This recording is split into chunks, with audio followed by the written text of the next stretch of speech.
Giving generously. It's in the mind of God that we should give to Him. Everybody likes to be given something. Yes.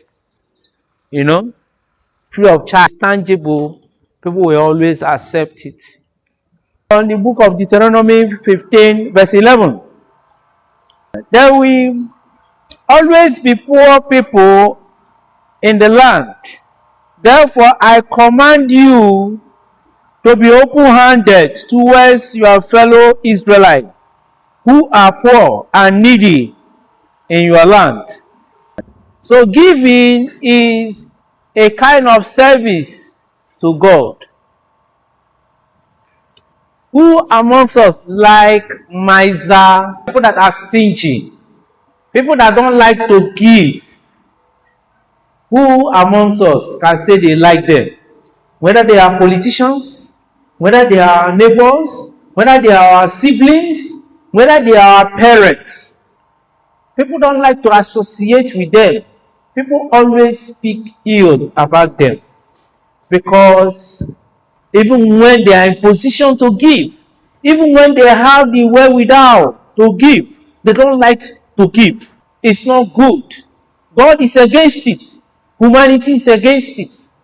Yeah, God is making us to understand that there will be no time when we will have no more poor in the land.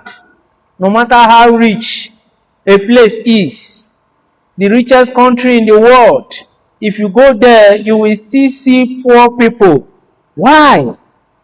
For the fact that they have these riches. There shouldn't be any poor found among them. But this is what the Lord is saying, that the poor will not cease in our midst. So no matter the generation, whether 20th, 100th, 1000 generation, there will always be poor in our midst, as well as the rich in our midst. So God is encouraging all, is encouraging everybody to give. Why must you give? What is the essence of giving? When the purpose of a thing is not known, abuse is inevitable.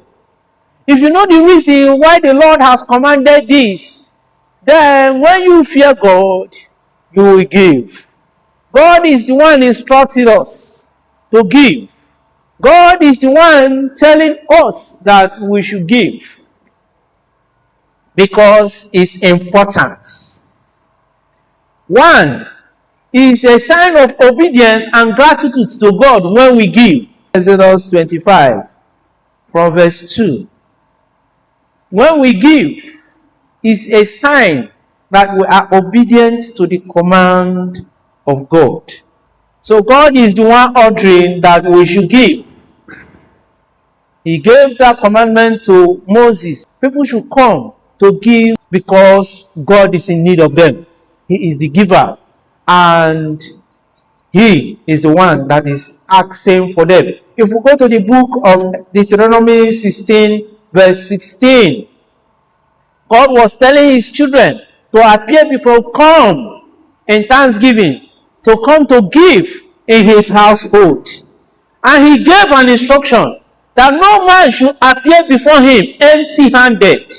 He told Moses to tell the children of Israel that no man should come before me empty-handed. Even the poor that don't have, God is saying that no man, including the poor, should come before Him empty-handed. Because when we give, we show love. God is love personified. So when we give, is a sign of love. If you love your wife, you go out, you buy very precious, very expensive gift for her. Gift has a way of provoking something inside us for you to give. It is a command from the Lord. You can give without loving. That's one thing about the way we see people give these days. But one thing is sure, you cannot love without giving. You can't love without giving. If there is a beggar in your street and every now and then he always comes to your doorstep to beg for food, to beg for alms. A day we come, oh, this man don't come again. Give me anything so that we go. Give me anything so that we go. That's not, there's no love in that kind of giving. You want to give to that beggar because you want to discharge him. That's not the kind of giving God is asking for. But when you love, even when that beggar did not for any kind of alms, you will give to that beggar because it comes from inside. That's one thing we should know about giving.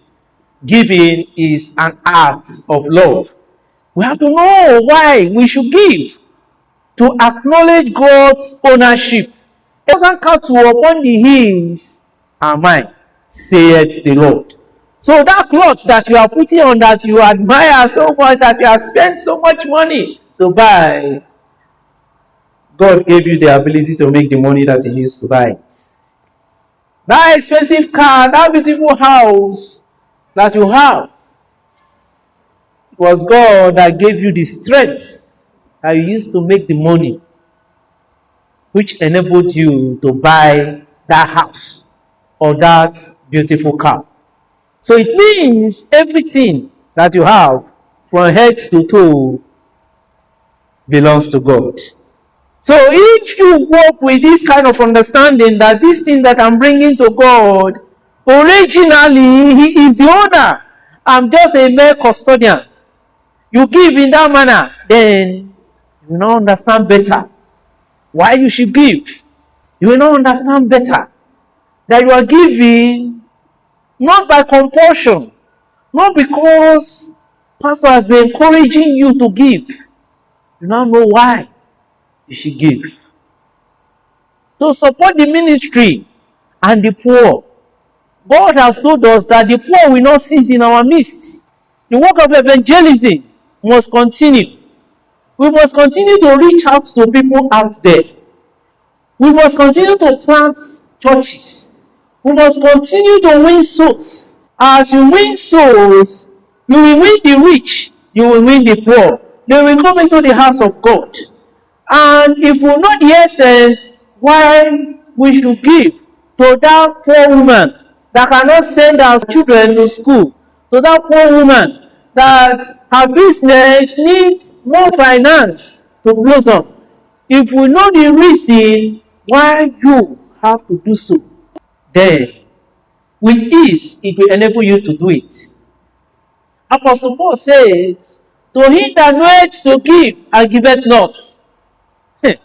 It's serious. It is a serious thing, my brother. To him that knoweth to give and giveth not, to him is a sin. So it means we must cultivate the habit of giving. Praise the Lord. We must cultivate the habit of giving to the work of God. Outside that, how do we give? After we might have known the reason why we should give, the next question that should come to our mind is, how do I give? God is asking for that which He has given to you. Many of us are like our children. You know, as a mother, you can go to the market, buy very good thing, expensive thing. It may be something that they do eat. It may be cake. You give it to your child. After giving it to your child, you may turn back and call that your child, please give me some from that cake that I gave to you. Don't be surprised that that child will turn his or her hand to the back. He will refuse to give to you. But the simple truth is, that is how very many of us are to God. We should give willingly and cheerfully. 2 Corinthians chapter 9 verse 7. Where Apostle Paul was encouraging the Corinthians church that they should give from their hearts, not by compulsion, not by one cajoling you to give, not by one forcing you to give. You should give as you propose in your heart, as it is in your heart. God loveth a cheerful giver. That God loves a cheerful giver. So He's admonishing all of us to give. Give from your heart. Give based on your ability. Another is We should give in proportion that God has blessed us. If God has blessed me, I'm a millionaire, and we are giving in this church, happens to come with 1,000 naira and drop. And that man that is earning 10,000 naira is bringing the same 1,000 naira and drop.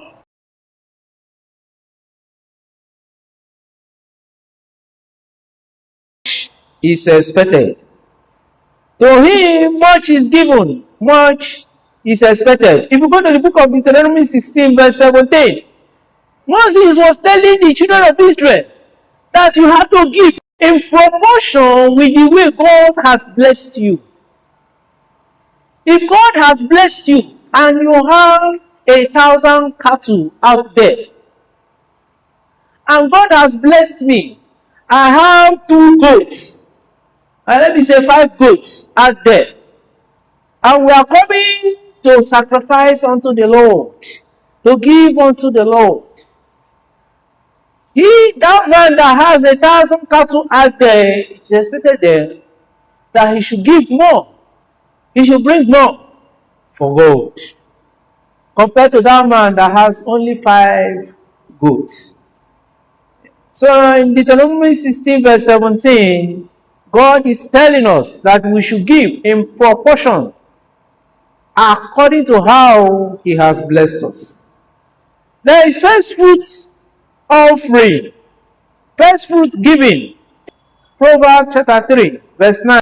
Honor the Lord with your possession and with the first fruits of all your increase. So as you gain that work, your first salary, there are some people, the beginning of the year, the first month earning, they'll always give it to God. My in-law normally does that. His first salary, January salary, he normally packages it and give it to God as first fruits offering. Sacrificial giving. We give to God sacrificially. Maybe you are passing through challenges and you challenge God. God, this challenge that I'm having, I'm bringing this to you, believing that with this my giving, it will cause this challenge to come to an end. With this my giving, as I'm believing you for fruit of the womb, with this giving, Lord, I believe that this my request will be granted. As I'm believing you for these contracts, I believe that as I give you this offering, something tangible, something that you will feel in your heart. David said, I will not give to God what does not cost me anything. So something that is very tangible. When you give it to God, you challenge Him. You challenge Him as your Father. Sacrificial giving. That's why when people were giving in the sanctuary, in the synagogue, Christ was there and He was watching. After all have given, in the book of Mark 12, verse 41, He told His disciples that among all these people, have rich people, the priests, the Sadducees and the Pharisees, the rich, the bourgeois in the society, after everybody have given, He told the disciples that among all that gave, this widow that gave 2 mites is the one that gave the highest. Christ now explained that all these people, they gave out of much that God has blessed them. They brought this little. But this woman gave her all. Both in bank and at home, she brought that little, that small that she had, which is all. So God, most of the times, don't judge, in quotes, what we have given.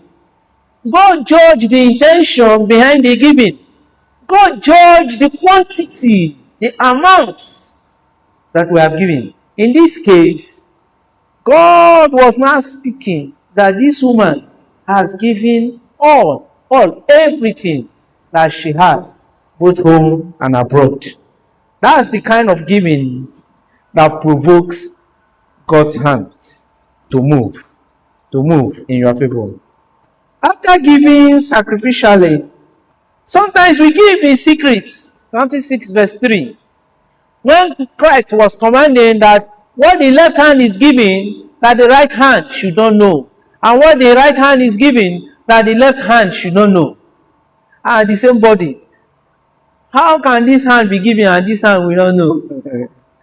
Christ is against you giving. After giving, you will carry microphone and begin to announce to everybody, everywhere. You tell it to everybody. You broadcast it for all to praise you. That kind of giving, Christ is against it. Christ is against it. Where should you give? One, you give in your local assembly. You give in your church. You give in your church, where you fellowship, where you worship. Bless the man of God under which you fellowship, under which he nourishes your soul. Bless that church with that giving. God is in need of that giving. God needs it. Where should you give? You give to the mission outreach. You give for the work of God. You want to go for evangelism. Okay, the vehicle I want to go with, I will be the one to fuel it. You give for the work of the kingdom. If you don't have that, it's not everybody that can maybe chanced to go for such program. But if you don't go, your resources should go. If you can't go, your money should go. Things that you have should go to support the program. Some churches have online platform where they minister, where they propagate the word. And some of these websites that they do it, maybe outside the general, like YouTube, Facebook, TikTok, and the rest. Some have websites where they house much of their programs. And this website, for government to house it, is not free. You must pay monthly or yearly basis. And it's money. You pay in dollars. And you know the worth of $1. Expensive. Some people do take care of all these things. Some churches, they have their programs. It may be magazine, church magazine, where they minister. They talk about God for people to read. Some do sponsor this. Some have different outreaches, different platforms through which they spread the word of God.